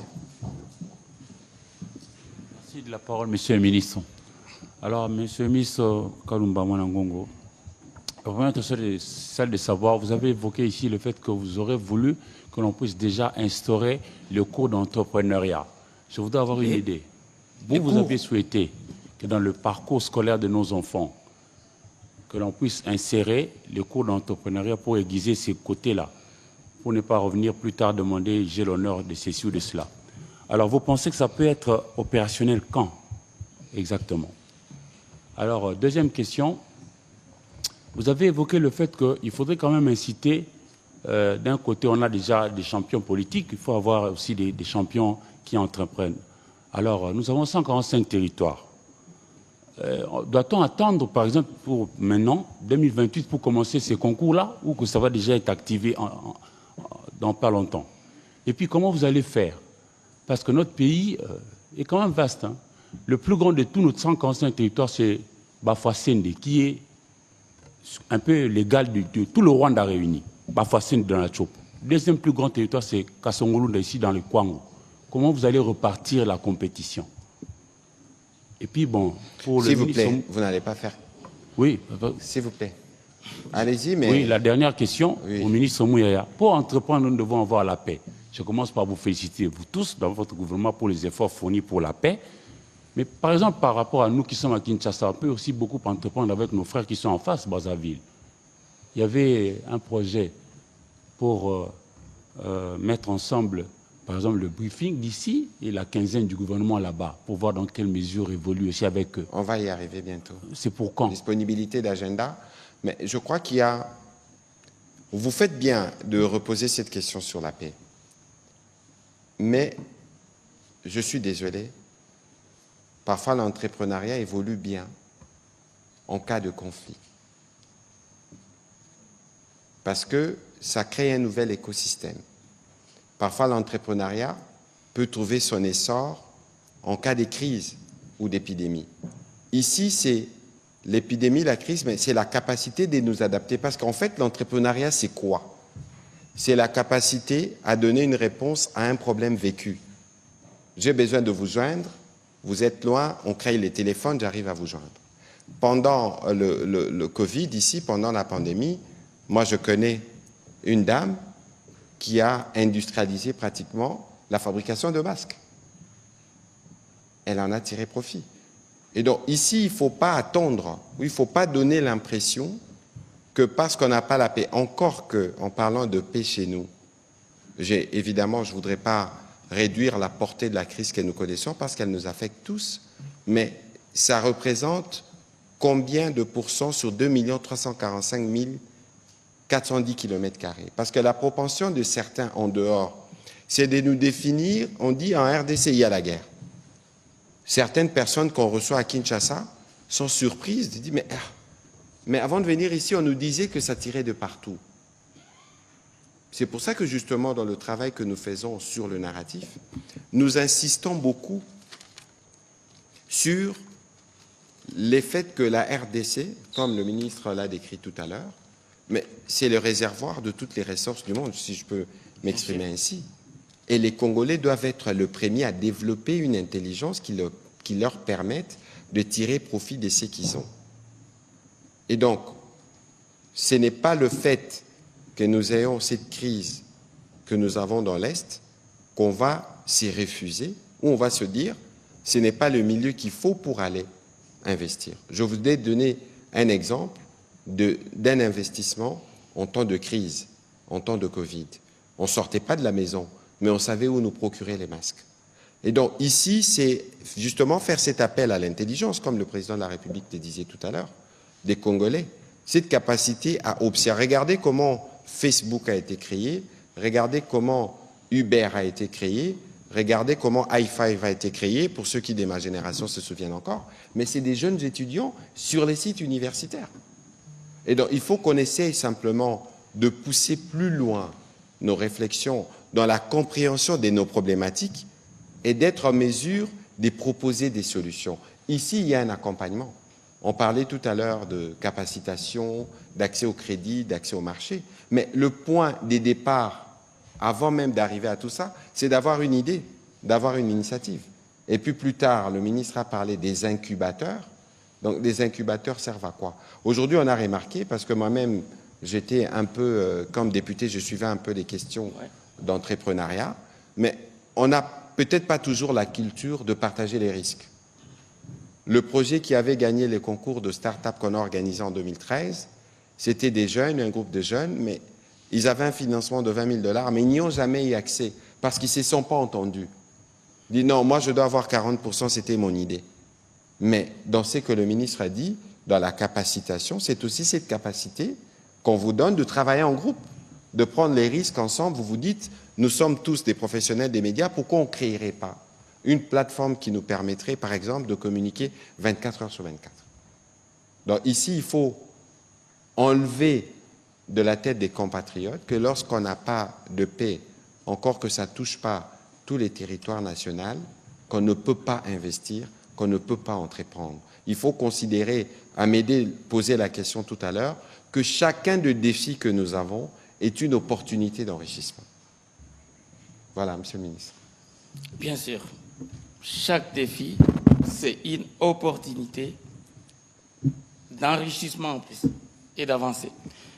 Monsieur le ministre, pour vous relayer, le cours d'entrepreneuriat qui va être instauré, je pense que depuis 2021, on travaillait déjà sur ce programme-là d'insertion des cours d'entrepreneuriat. Et aujourd'hui, je pense qu'il ne reste plus quelques fenêtres pour que ce soit effectif. Pour moi, c'est vraiment parmi les mesures qui sont là, à court, moyen terme, ça doit se faire. D'ailleurs, sur les tableaux, si je ne m'abuse, c'est à court, moyen terme. Donc, ce n'est pas pour longtemps. Champion politique, entrepreneur, comment ça va se passer, le pays est vaste et tout ça. Est-ce que nous sommes plus vastes que la Chine? Je vous ai dit tout à l'heure que c'est un programme qui a révolutionné la Chine. Est-ce qu'on est plus vaste que la Chine? Je ne sais pas. Et maintenant, est-ce qu'on est plus vaste que les États-Unis? Vous allez dire qu'il y a les infrastructures là-bas. Mais nous allons nous adapter. Et voici un des éléments, parce que vous êtes très pressé de connaître le contenu de ces programmes. Nous reviendrons avec ces programmes dans son contenu. Mais voici un des éléments. Aujourd'hui, si on veut lancer ces concours, on sera obligé de commencer par des zones géographiques qu'on peut considérer comme pilotes. Mais je vous informe que ce n'est pas un concept qui vient de nulle part. Nous avons eu en 2019 un programme qu'on appelle ADMPME. Vous avez peut-être entendu parler de ça. Programme d'appui au développement des petites et moyennes entreprises. 100 millions de dollars financés par la Banque mondiale. Il concernait 4 villes, Kinshasa, Matadi, Goma, Lubumbashi. Ça a été fait au même moment, les 4 villes. Et il était fondé sur un concept, en partie, qu'on appelle COPA, Concours des plans d'affaires. Si vous interrogez la Banque mondiale, elle va vous dire que c'est parmi les projets les mieux cotés de la Banque mondiale exécutés au Congo. Ils me l'ont dit il y a une semaine. C'est pour ça que les PADMPME a donné lieu à un autre projet qui est en cours maintenant, le projet Transform, qui s'occupe de l'autonomisation des femmes. 300 millions de dollars. Lui aussi, en partie, il a ce concours qu'on appelle COPA, Concours des plans d'affaires. Maintenant, des journalistes comme vous et d'autres personnes nous ont interpellé le président. COPA, Transform, c'est 13 localités. PADMPME, c'était 4 villes. Le pays a 145 territoires, 32 villes. Quand est-ce que vous allez arriver avec ces projets dans les autres territoires? D'où la naissance de COPA. On met CONA pour dire ça devient national. PAS, plan d'affaires, mais pour que ça ne soit pas savant, simplifié. Vous avez compris? Oui. Il a des ancêtres, ce projet-là. Il a des ancêtres. Il n'a pas d'imprimé, il a transformé. Et nous allons y aller par grand ensemble provincial. On peut dire, les 6 premiers mois, nous nous concentrons sur la Grande Orientale, par exemple. Les 6 autres mois qui viennent, nous sommes dans les Grands Kasaï. Les 6 mois qui viennent, vous allez voir que si vous décomptez, au bout de 3 ans, on est sur l'ensemble du pays. C'est des choses qui sont en train d'être chronométrées par des professeurs d'université dont on a parlé ici, des savants, nos chercheurs. Donc, tout est étudié. Autre référence. Mais est-ce que la CENI, quand elle organise les élections, elle ne les fait pas sur l'ensemble du pays, au même moment? Pendant que nous sommes là, les équipements de la CENI font quoi? Ils chôment. On ne peut pas les utiliser. C'est juste pour dire, on réfléchit à tout. Est-ce que vous avez compris? Oui. Merci beaucoup. Voilà, on va prendre, s'il vous plaît, une question pour tous ceux qui viendront après et on sera en mesure de terminer. Après vous, ce sera Pichou Moulumba, Pascal Moulegua et M. Kabongo, Jean-Claude. Monsieur le ministre, ma question est plus axée sur le FOGEC. Vous avez fait des éloges de cette institution. Moi, dernièrement, le 20 novembre dernier, j'ai vu une préoccupation d'un entrepreneur, Eli Lomoto, qui, selon lui, avait été le premier, lors d'une activité du FOGEC, le 31 juillet 2023, avait été présenté au public comme l'un des lauréats qui devait bénéficier du financement du FOGEC. Et malheureusement, après cette activité, depuis 2023 jusqu'à aujourd'hui, il n'a jamais rien reçu. Et tous les entrepreneurs qui devaient au total recevoir un financement d'1 800 000 $, seulement quelques-uns, selon lui, ont reçu. Lui, il dit qu'il n'a jamais reçu cet argent-là. Est-ce que avez-vous des informations quant à ce? Mais aussi, le FOGEC avait promis, en tout cas, selon un de ses tweets qu'il a fait le 1er août 2023, que d'ici la fin de 2023, il y aura jusqu'à 5 millions de financements pour les entrepreneurs congolais. Quel bilan pour cette institution? Merci. Je crois qu'il faut faire la démarcation entre le FOGEC, qui est une structure, et les ministres. Je ne suis pas sûr. Peut-être que le ministre pourra donner des éléments de réponse s'il les a. Mais ces structures existent, ils ont des responsables qui peuvent répondre de manière plus détaillée. Ici, le ministre, c'est le porte-parole, en réalité, de tous les membres du gouvernement qui ont activement travaillé à l'organisation de la table ronde. À la fois, donc, le ministre du Travail, Formation professionnelle, Jeunesse, Genre et Famille, ou notre collègue délégué aux personnes vivant avec handicap. Donc, c'est à ces titres-là qu'il intervient sur le grand agrégat, mais je ne sais pas s'il a des éléments détaillés. Ministre, il y avait une dernière question pour vous, une question d'actualité, puisque... Oui, vous en avez 3 vous-même déjà, madame. Vous allez me le permettre, s'il vous plaît. Quel commentaire faites-vous du rapport 2025 de l'ONG Journalistes en danger, qui fait la comparaison du régime actuel et aussi du régime passé de l'ancien président Kabila par rapport à tout ce qui s'est passé dans la sphère médiatique congolaise? Alors, monsieur le ministre, permettez que je... Je vous en prie. D'abord, je suis désolé, mais je n'ai pas l'impression que tous ceux qui ont entendu parler de ces rapports l'ont lu.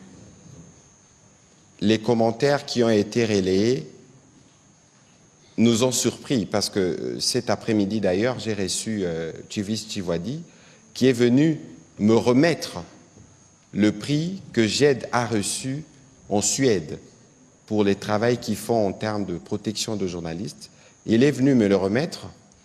Je pensais qu'il venait me le présenter, mais il me l'a remis pour me dire, monsieur le ministre, ce prix est aussi le vôtre pour l'essence de l'engagement que vous manifestez depuis que vous êtes à la tête du ministère et les progrès que nous accomplissons. Et si vous regardez l'intitulé du rapport, le rapport parle de Est de la RDC. Et donc, si aujourd'hui nous avons du recul en termes de cotation dans les classements de Reporters sans frontières, c'est plus de l'action des supplétifs qui reproduisent les méthodes du père. Vous connaissez le père, le Rwanda, le fils, l'M23. Et les méthodes du père sont connues, ce qu'il n'y a pas de liberté, il n'y a pas d'espace pour les journalistes. Et donc, maintenant, à vouloir faire une allusion ou des comparaisons ou une juxtaposition des situations, je ne suis pas sûr que ces rapports aient été bien lus. Parce que jamais, avant 2019, nous avons eu un président de la République aussi engagé aux côtés de professionnels des médias. Il est venu plus d'une fois à la célébration de la journée de la presse, il a ouvert les travaux des États généraux et il a toujours été attentif pour nous accompagner. Il est même venu à un briefing, le président de la République. Alors, de quoi on parle? Alors, on veut faire une petite photographie parce que très souvent, comme nous évoluons dans un contexte où, pour certains, il faut à tout prix ressortir les côtés noirs, mais on veut ignorer que les progrès qu'on a fait, notamment sur la nouvelle loi sur la presse, que vous avez baptisée loi Mouyaya, en termes de protection de journalistes, en termes d'adaptation du cadre, parce que vous êtes aujourd'hui responsable d'un média en ligne, il n'y avait pas de législation bien avant que la loi n'arrive. Et donc, à un certain moment, nous-mêmes faisons un effort pour reconnaître lorsqu'il y a de progrès et pour dire lorsqu'il y a des défis. De toute évidence, nous, aujourd'hui, nous savons que la sécurité des journalistes est un défi, surtout dans les partis sous occupation. Je vais terminer en rappelant que le travail que j'ai fait est un travail qui peut aussi faire l'objet des critiques. J'ai vu qu'on nous a critiqué sur, par exemple, la sanction qu'on a infligée à Al Jazeera. Et d'abord, sur ces sujets, j'ai vu aussi que beaucoup, soit qu'on veut rester dans la polémique, soit qu'on veut lire et être sérieux.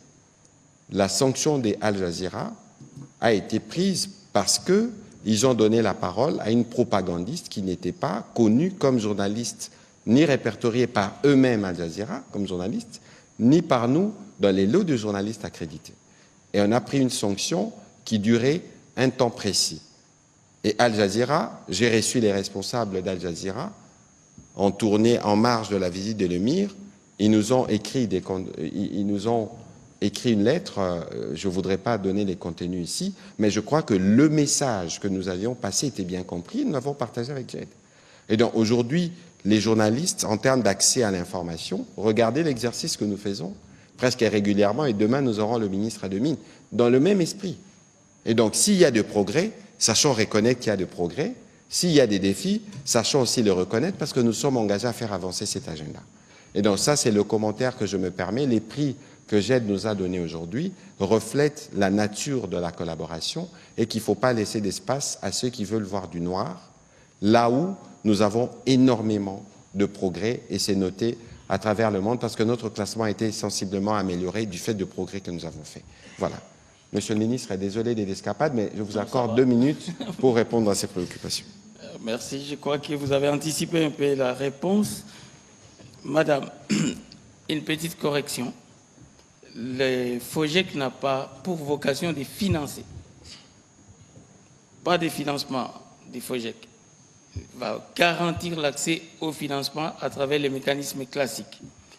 Et donc, si certainement, s'il y a eu des soucis pour un cas ou 2 cas, tout ça, il faut voir avec FOGEC, peut-être qu'il y a des éléments qui n'étaient pas pertinents dans les projets. Mais je ne crois pas que si tout était bon, qu'on ait refusé les financements. Parce que le FOGEC, lui, va garantir à partir du moment où les paramètres sont maîtrisés et que les banques qui vont financer acceptent. Pourquoi FOGEC refuserait? Et donc, je ne crois pas que ce soit ça le problème. Alors, cette promesse de financement jusqu'à 5 millions, tout cela, c'est à voir avec FOGEC s'ils ont ces programmes-là. Mais moi, je vous dis que déjà, on a un souci avec FOGEC, il n'a pas été correctement capitalisé. Je suis sincère avec l'opinion.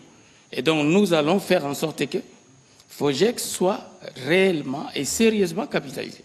Parce qu'on ne va pas les garantir si on n'a pas soi-même les fonds nécessaires pour garantir. Et donc, il faut impérativement qu'on puisse améliorer la capitalisation des FOGEC et faire en sorte que, avec l'avènement de cette autoroute entrepreneuriale que nous voulons lancer, FOGEC soit capable aussi d'accompagner, de s'insérer dans cette initiative comme une opportunité pour FOGEC lui-même, mais en même temps de porter les autres. Je ne sais pas si je me fais comprendre. Merci, madame. Voilà. On va prendre M. Pichou Moulumba et puis ce sera M. Kabongo. Merci, Monsieur le ministre. Monsieur le ministre de l'Entrepreneuriat, de la table ronde, nous avons noté des engagements concrets, notamment de l'État que vous venez richement d'énumérer.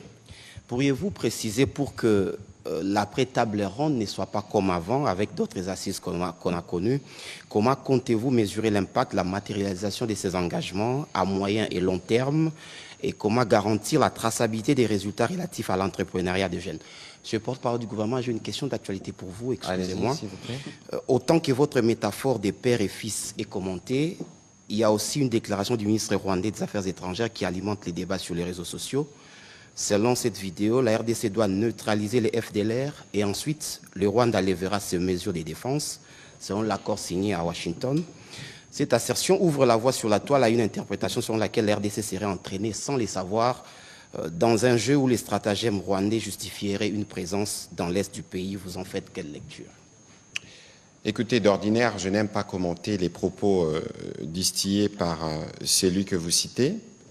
De toute évidence, nous sommes dans un processus où nous avons des engagements, où nous avons une médiation. Nous avons, dans ce qui a commencé à être fait avec le père, de progrès parce que nous avons déjà un accord. Et nous avons un accord avec une dimension sécuritaire sur laquelle nous travaillons.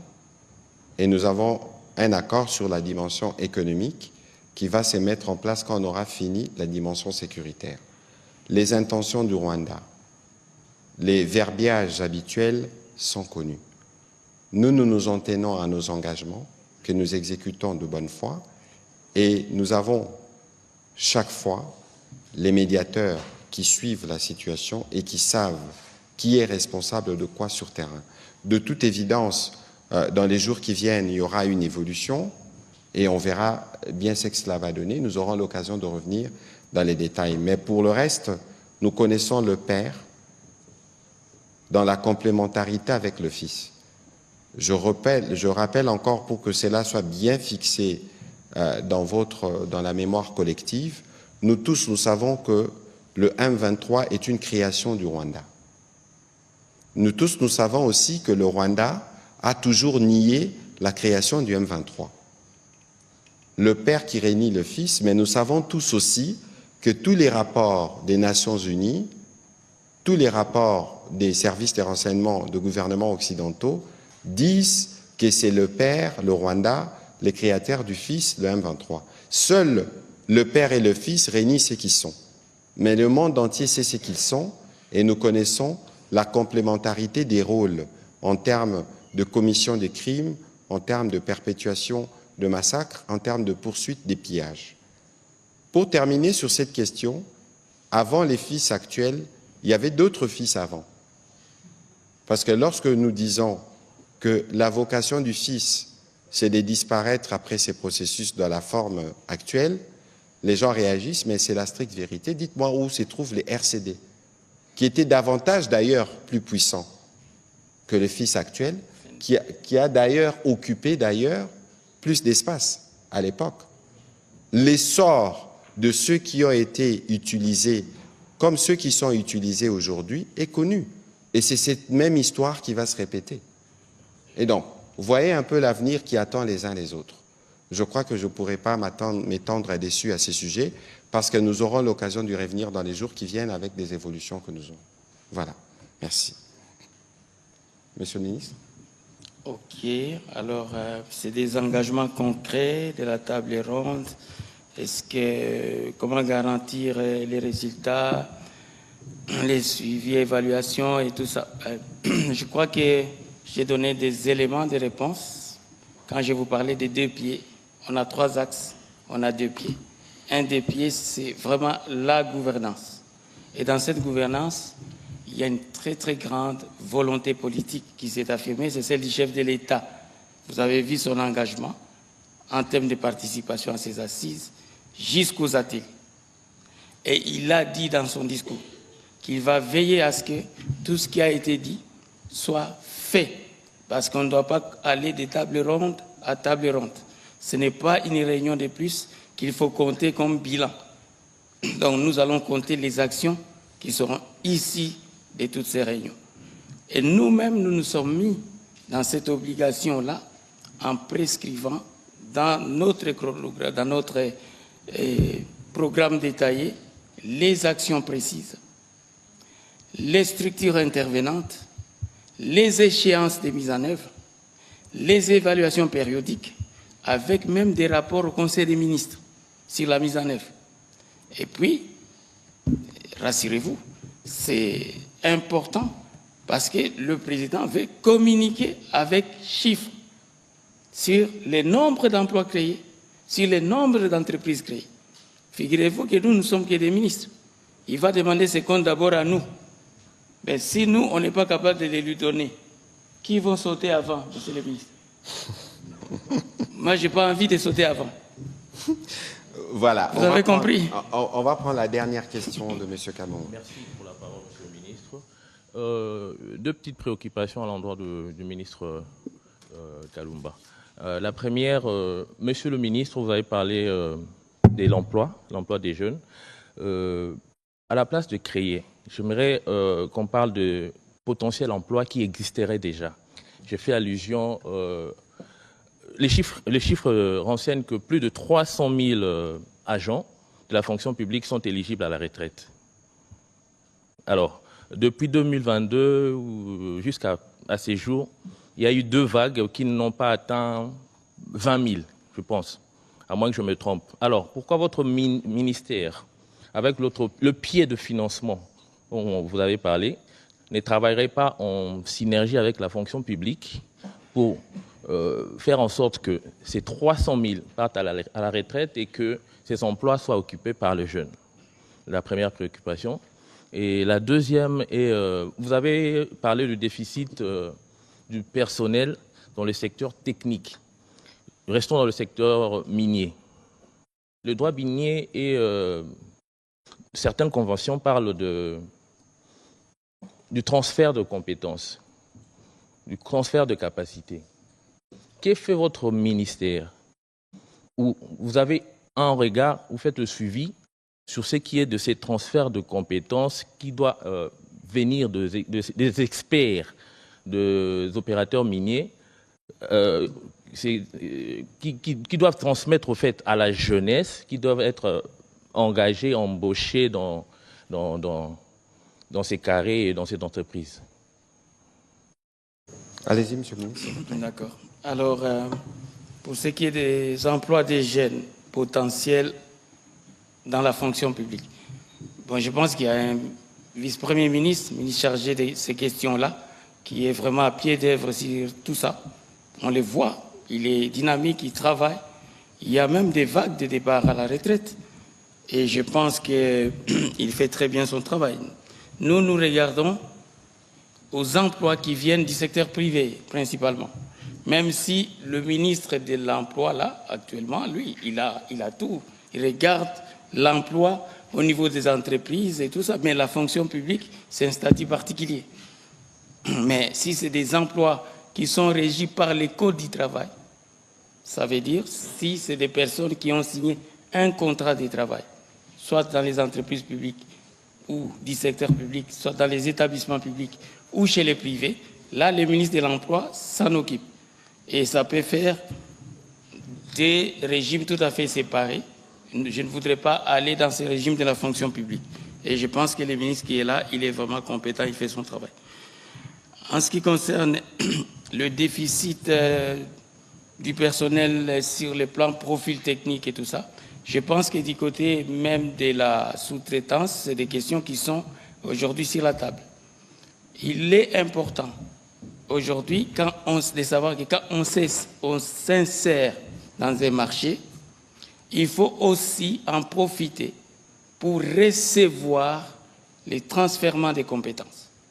C'est très très important de le faire, mais ça peut aussi commencer par ce que le ministre a dit tout à l'heure, savoir mutualiser les forces. Vous êtes des entrepreneurs congolais, peut-être que vous avez des équipements, mais l'autre a la connaissance technique. Si vous vous mettez ensemble, vous pouvez vous compléter. et faire en sorte que le marché vous soit attribué. Et même lorsque vous voulez passer des commandes, vous pouvez mutualiser la commande pour qu'elle baisse en prix. Parce que plus vous achetez en gros, moins ça coûte.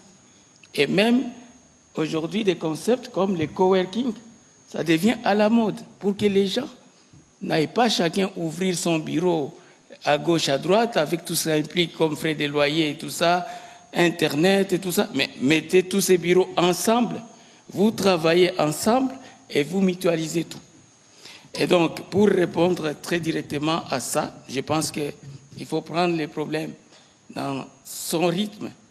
On peut se faire former par la formation professionnelle. Il y a aussi des obligations qu'on peut prescrire aux entreprises principales en termes de transfèrement des compétences. Il y a aussi des choses que nous pouvons obtenir par nous-mêmes en nous mettant ensemble. Et à ce moment-là, on peut répondre à toutes sortes de défis et les relever. Voilà, Monsieur le ministre, parce que vous avez parlé de la loi sur la sous-traitance, on parle de beaucoup de contenu local. Où est-ce que nous en sommes? Alors, c'est vrai qu'on parlait beaucoup de cette loi qui est très importante.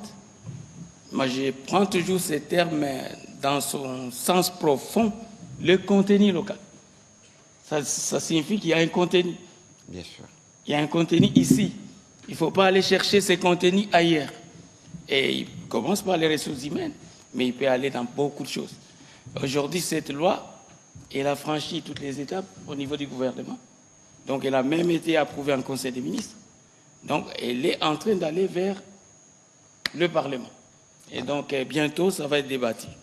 C'est vrai qu'il y aurait peut-être des choses à rajouter, mais c'est un débat qui reste ouvert au niveau parlementaire. Et donc, il y a des choses qui peuvent être complétées, ajustées et rajoutées. Monsieur le ministre, on n'a pas tout dit. Oui. On ne dira jamais tout d'ailleurs. Mais il y a un besoin de prolonger l'exercice. On s'assurera que pour toutes les tâches de la communication, qu'on vous accompagne. Mais qu'est-ce que vous pouvez dire aux jeunes qui n'ont pas participé, qui ont suivi de loin et qui fondent l'espoir qu'à partir de ces travaux, ils seront demain de patrons, pour ne pas reprendre l'expression du président de la République, des futurs millionnaires? Alors, c'est une très bonne question. Je pense que déjà, à partir de l'intitulé suggéré de ces programmes, on dit « Debout jeunes Congolais », c'est déjà un appel. Un appel à se réveiller, à se mettre debout. Et comme le chef l'a dit, ce n'est pas une affaire du président de la République seul. Ce n'est pas une affaire du gouvernement seul. C'est l'affaire de tout le monde. Chacun doit jouer sa partition. Si les jeunes ne se lèvent pas pour entreprendre, pour concevoir les idées, il n'y aura personne pour participer à ces concours. Donc il faut que chacun saisisse la balle au bon et qu'il se dise maintenant ou jamais, parce que j'ai la possibilité soit d'entreprendre moi-même et d'avoir mon entreprise et d'employer des personnes, soit d'aller me faire former de manière tout à fait professionnelle pour m'insérer quelque part dans un emploi. Il faut que chacun joue son rôle et nous, de notre côté, nous essaierons de faire en sorte que cette opportunité entrepreneuriale devienne une réalité devant nous, devant chacun, et que chacun la saisisse. Et ça sera la construction du pays. Et ici, avant de terminer, je pense qu'il nous faut vraiment reconnaître cet engagement du président de la République, parce que ça n'a pas été une chose facile de laisser 3 jours de côté, vous le savez. On devait même avoir un conseil des ministres qu'il a supprimé, parce qu'on devait l'avoir jeudi. Il a dit non, on fait la table ronde. C'est un signal très fort pour tous les jeunes, pour qu'ils saisissent vraiment cette balle et qu'ils puissent être dynamiques, qu'ils soient debout. Voilà, merci beaucoup. Un petit mot pour notre Premier ministre. Allez-y, s'il vous plaît. Oui, Premier ministre, notre Premier ministre, tous les membres du gouvernement, je pense à vous-même, Monsieur le ministre, dans la communication, je pense à des ministres comme celui des Finances, celui du Budget, qui vont nous accompagner dans toutes ces choses. Absolument. Les autres ministres sectoriels, c'est vraiment une affaire gouvernementale, qu'est-ce que j'ai dit, présidentielle. Voilà, j'ai fini par là. Voilà, merci beaucoup, Merci. Monsieur le ministre. C'était un peu lent, mais on ne pouvait pas résumer 3 jours de travaux en 1 heure, surtout qu'il y avait 305 recommandations. Mais nous pensons avoir apporté ce soir une part d'éclairage dans les sujets que vous avez abordés. Évidemment, qui a besoin de prolonger, s'il s'agit de parler du ministère du Travail, des compétences qui sont les siennes dans ces projets, ou de la formation professionnelle, ou de la jeunesse, ou des autres secteurs impliqués, nous répondrons présents au rendez-vous de la redevabilité. Merci et bonne soirée chez vous. Merci beaucoup.